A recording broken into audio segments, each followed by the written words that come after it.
Biofloc में काम करने वाले मेरे सभी किसान मित्रों को मेरा नमस्कार।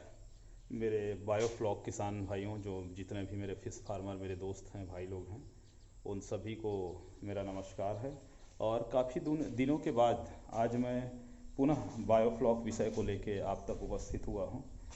अब साथीगण हो, मैं नियमित वीडियो नहीं डालता हूँ। इसके दो कारण हैं। पहला कारण ये है कि हार्वेस्ट होने के बाद हम टैंकों के डिज़ाइन को बदलने पर काम करने को निकल पड़े थे, जिस कारण से हमारा जो प्रोजेक्ट है आप तक पहुंच नहीं पा रहा था कि हम कर क्या रहे हैं। दूसरा ये लॉकडाउन, दूसरा कारण ये हमारा लॉकडाउन है, जिनके कारण भी हम इस प्रोजेक्ट को आगे ले जाने में अक्षम हो गए थे। दरअसल हमारा जो पहला जो कल्चर चला था, उस कल्चर में हम 10-10 हज़ार लीटर के लगभग टैंकों पर, 4 टैंकों पर काम कर रहे थे। और ये जो हमारा जो दूसरा प्रोजेक्ट जो अब शुरू हो रहा है, अब जो आगे चल के जो प्रोजेक्ट शुरू होना है, ये प्रोजेक्ट 10,000 लीटर पे नहीं होके ये बड़ा टैंक है। आप बीच में जितना भी जो गैप था, पार्टीशन था, उनको हटाया गया है, देख लो। और काम अभी अधूरा है दोस्तों, अभी काम पूरा नहीं हुआ है। और इसमें क्या क्या अधूरा है, मैं बाहर था और मेरे जो पार्टनर थे उन्होंने अपने तरीके से काम कराया है, पर अभी बहुत सारी खामियां हैं। आप लोगों को याद होगा, मेरे बायोफ्लॉक प्रोजेक्ट में शुरू से टैंक को लेकर दिक्कत रहा है। पूरा मेरा टैंक, चारों टैंक लीकेज था, जिनके चलते मैंने इनके अंदर तारपोलिन सेट किया हुआ था और तारपोलिन के अंदर मेरा फार्मिंग चलता था। और कई डिस्टर्बेंस इस तारपोलिन को लेके कई बार फार्मिंग के दरमियान कई बार आया है। वो जो बीते जो वीडियोस मैंने डाले हुए हैं उनके माध्यम से आप देख भी सकते हैं। तो ये हमेशा मेरे साथ इन चीज़ों को लेकर दिक्कत रहा है। दरअसल कारण ये था कि जो शुरू में जो हमारा जो ये जितना भी प्रोजेक्ट बना ना, वो लोकल गांव के ही काम करने वाले जो मिस्त्री होते हैं उन्हीं के थ्रू बना था, और उनको उतना ज्ञान नहीं होता है। तो उन्होंने जैसा बताया था उनके मुताबिक उन्होंने काम नहीं कर पाया था, और जिनके कारण ना तो ये टैंक का जो हमारा फ्लोर है उसमें भी सही ढाल बन पाया, और न ही इसमें कोई गुणवत्ता, जो हमारे जो दीवार है उनमें कोई गुणवत्ता रह पाई थी, जिनके कारण टैंकों के नीचे क्रैक्स आए थे, दीवारों में क्रैक्स थे, और लगातार पानी का रिसना, टपकना या इनसे या चल ही रहा था। शुरू से ये परिस्थितियां हमारे साथ निर्मित हुई थी, परंतु हमको कैसे भी करके पहले प्रोजेक्ट को करना था और सीखना था। भले फ़ायदा घाटा जो भी होना था वो बात की बात थी, पर हमको उस प्रोजेक्ट में सीखने का एक जुनून सवार था, जिसके कारण भी हम उनको कैसे भी करके लास्ट एंड तक ले जाना है, ऐसा एक मन में धारणा बना के अपन काम करने निकले थे। मैं शुरू से आप लोगों को कहते रहा हूँ साथियों कि बायोफ्लॉक को नहीं करना है, नहीं अभी नहीं करना है। कई लोग बोलते हैं, कई लोग वीडियो देख के ये बोल देंगे कि आप ही बोलते हो कि करना है, आप दूसरी बात दूसरे वीडियो में बोल देते हो कि नहीं करना है। ऐसा नहीं है, नहीं करना है मैं कभी नहीं कहा। मैं हमेशा ये बताने का प्रयास करता हूँ, 1-2 साल आप रुकिए। अभी भी जितने भी मैं जो जिनसे हमने सीखा है, हमारे जो गुरुजन हैं, उनके भी फार्म में लगातार अपडेट आ रहे हैं, लगातार अपडेट कर रहे हैं। तो देखो, आप एक बार सामान परचेस करके बायोफ्लॉक प्रोजेक्ट को करने निकल गए और उसका एक नया वर्जन, नया अपडेट आया, तो फिर आपको ही पछतावा होगा, काश हम इसी प्रोजेक्ट को, इसी अपडेट वर्जन को लगा के काम किए होते। हमारे साथ भी ऐसा हुआ था जब हम स्टार्ट में LP100 से काम किए।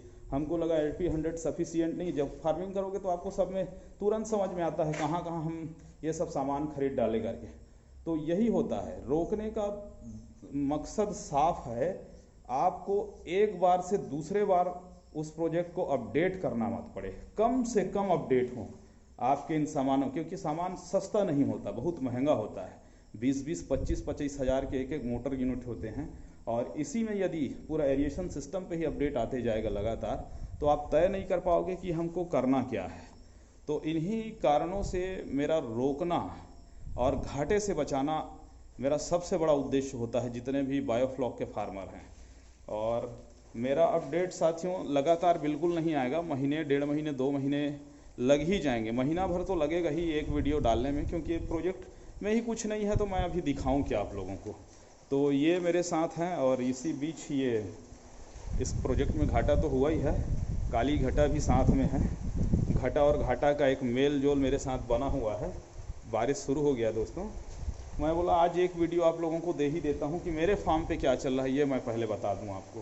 तो ये वॉल में जो क्रैक्स थे आपको दिख रहा होगा, ये क्रैक्स को बनाया गया है और कार्नर में ये दीवार के कार्नर भी क्रैक था, पूरे क्रैक को अभी बनाया गया। पर मेरे हिसाब से अभी ये पूरा काम नहीं हुआ है। यदि क्रैक्स पे इस प्रकार से नुकीली चीज़ें रहीं तो ये मछली को नुकसान पहुंचा सकता है, इसलिए इन पर अभी मैं काम करवाऊंगा। और क्योंकि ये मेरी अनुपस्थिति में काम हुआ है, इधर तो थोड़ा सा ठीक ठाक काम हुआ है। ये जो पिलर जॉइंट है इसमें भी देखिए, ये ऐसा रहेगा तो ये मछलियों के लिए सही नहीं होगा, ये बिल्कुल मछलियों को मार सकता है, खरोच सकता है। तो इनको भी फिल करना है, जो उन्होंने नहीं किया। यहाँ से पानी फिर लीकेज कर सकता है। तो ऐसे ही चारों तरफ थोड़ी थोड़ी दिक्कतें हैं जिनको अभी काम कराना है, और काम कराने के बाद 10-15 दिन 20 दिन इसमें पानी भर के अपन देखेंगे। और जब ये पूरी तरह तैयार हो जाएगा तो ये एक रेक्टेंगल तो नहीं है, ये स्क्वायर है। स्क्वायर आपका बायोफ्लॉक टैंक लगभग 40,000 लीटर का बन के तैयार होगा। इसमें अब देखो शुरू में सब 10-10 हज़ार लीटर के, 5,000, 7,000, 10,000 लीटर के टैंकों पर लोगों ने काम किया। फिर धीरे धीरे टैंकों का साइज़ बढ़ाया है। पहला जो प्रोजेक्ट था हमारा भी सीखने सिखाने का प्रोजेक्ट था। बारिश बहुत तेज़ हो गया है, आवाज़ में दिक्कत आ सकती है, तो काफ़ी ज़ोर से पानी गिर रहा है यहाँ पे, तो थोड़ा क्षमा चाहूँगा यदि आवाज़ में थोड़ी दिक्कत आए। तो वही है साथी, बादलों की गर्जना भी चल रही है। तो यही अपडेट है साथियों कि जब तक अब हम क्या करना, अब हम बड़े टैंकों पर अपना फार्मिंग करके देखेंगे। वो पूरा एक्सपेरिमेंट फार्मिंग था। पर हाँ, अभी भी मैं ये कहूँगा कि बायोफ्लॉक में उतना फ़ायदा नहीं है जैसे पॉन्ड कल्चर में होता है। ये शाश्वत सत्य है, चाहे कोई कितना भी बढ़ा चढ़ा के बायोफ्लॉक प्रोजेक्ट को सामने रखे आपके, पर ये बिल्कुल गलत है। जो पॉन्ड कल्चर में जो फ़ायदे आपको दिखेंगे वो फ़ायदे बायोफ्लॉक में नहीं दिखेंगे। काफ़ी जोखिम भरा प्रोजेक्ट है ना, क्योंकि इलेक्ट्रिसिटी से लेके पूरा आपका एरिएशन, ये पूरा सिस्टम, और चूंकि बैक्टीरिया कल्चर होता है तो काफ़ी कुछ चीज़ों को आपको मेज़रमेंट करते रहना पड़ता है। आप एकदम सो के बायोफ्लॉक नहीं कर सकते। अपन बायोफ्लॉक प्रोजेक्ट डाल दिया और घूम रहे हैं इधर उधर, तो ऐसा नहीं हो सकता। जबकि पॉन्ड कल्चर में आप जैसा चाहे वैसा कर सकते हैं, वो नेचुरल कल्चर होता है। और ये नेचुरल कल्चर नहीं है, ये सघन मत्स्य पालन है। और सघन मत्स्य पालन में कभी भी कोई भी समय किसी भी प्रकार से टैंक में दिक्कत आ, मेरे साथ भी घटना घटी है। आप पिछला वीडियो उठा के देख लीजिए, जिसमें मेरी सबसे बड़ी मछलियाँ रातों रात मरी थी। तो यही होता है दोस्तों, ये जोखिम भरा प्रोजेक्ट है। आपको पूरी तरह तैयार हो रहना है, और कम से कम एक कल्चर को तो आपको बहुत अलर्ट होके करना पड़ेगा, तभी उन्हीं के लिए बायोफ्लॉक प्रोजेक्ट है। आप हर महीने डिसीजन बदलेंगे तो उनके लिए प्रोजेक्ट नहीं है। हम इस प्रोजेक्ट में इस बार यदि मिल गया बच्चा, लॉकडाउन के कारण काफ़ी दिक्कतें हो रही है, बाहर से तो मछली आ नहीं रही है, फिर भी यदि हमको पंगास का यदि बच्चा मिल जाता है तो हमारा जो प्रयास होगा, हम पंगेसियस पे इस बार फार्मिंग करके, क्योंकि तिलापिया पे हमारा कल्चर हो चुका है। हमको समझ में आ गया है तिलापिया को किस लेवल तक इस प्रोजेक्ट के तहत ले जाया जा सकता है, कितने ग्राम तक ये इसमें बायोफ्लॉक में सर्वाइव कर सकता है, ये अंदाज़ा हो गया। सेकंड कल्चर हमारा पंगास पे रहेगा, तो पंगास के लिए हम थोड़ा टैंक भी बड़ा करने में लगे हैं। सबसे पहले तो हमारा लीकेज बंद हो।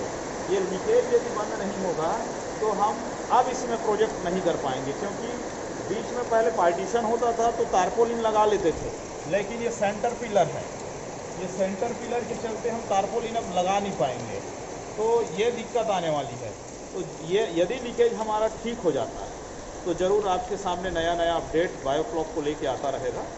और यदि कोई भी प्रकार की दिक्कत आई तो हम इस प्रोजेक्ट को पूरा ठंडी तक रोकेंगे और फरवरी से स्टार्ट करेंगे। ठंडी के रहते तक पूरा अभी, क्योंकि अभी भी मैं अगस्त में, अभी जुलाई भर में तो शुरू हो ही नहीं सकता, ये कंफर्म है, दिख रहा है।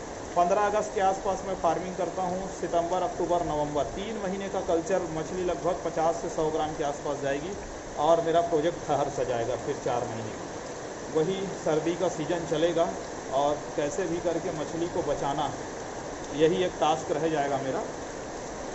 पर उनके लिए भी अपन तैयार बैठे हैं, है ना। वो मन में उन चीज़ों का डर नहीं है, करने निकले हैं तो चाहे कुछ भी हो जाए, 1-2 घाटा चलेगा, यहाँ तक हम कमर कस के बैठे हैं।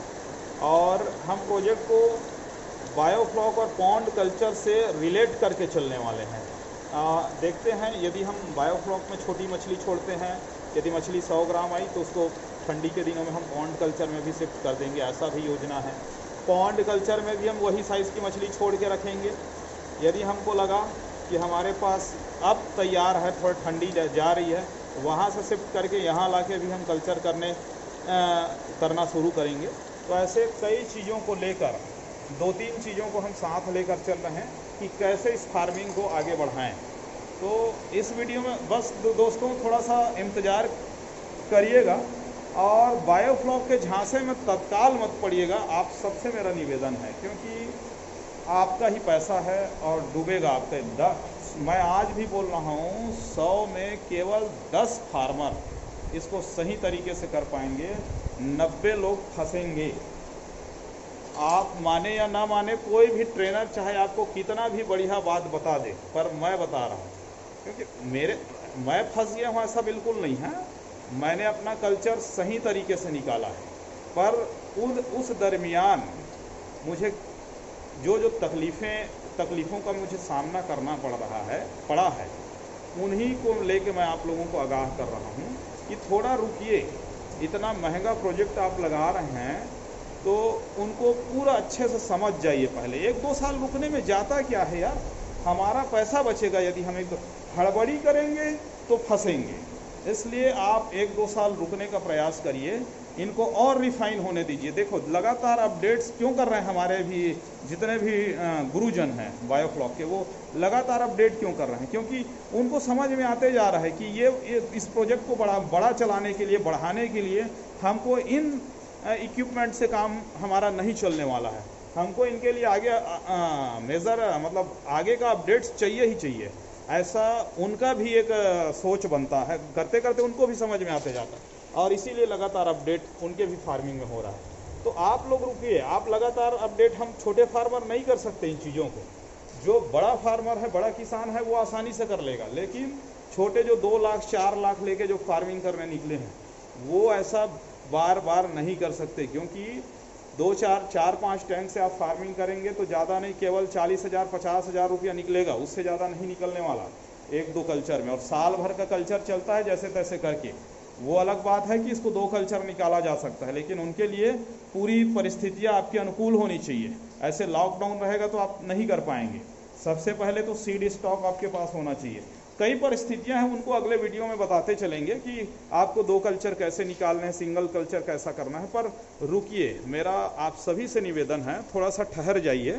और ऐसे अभी जब कोरोना का समय चल रहा है, तो अपने धन संपत्ति को अपने साथ रखिए, अपने पास में रखिए और बचा के रखिए। जब ये समय निकल जाएगा तब आप नए सिरे से इस प्रोजेक्ट, तब तक आपके पास अभी और समय रहेगा देखने का, उसके बाद आप इस प्रोजेक्ट पे आइए और अपना धन लगाइए। और लगाने से पहले और 10 बार इन चीज़ों को सोच लीजिए, उनके बाद ही आप इस कल्चर में आइए, क्योंकि पॉन्ड कल्चर और इस कल्चर में ज़मीन आसमान का अंतर है।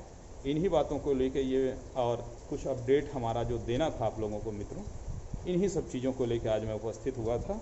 वीडियो पसंद आए तो अपने हिसाब से देख लीजिएगा। नमस्कार, धन्यवाद।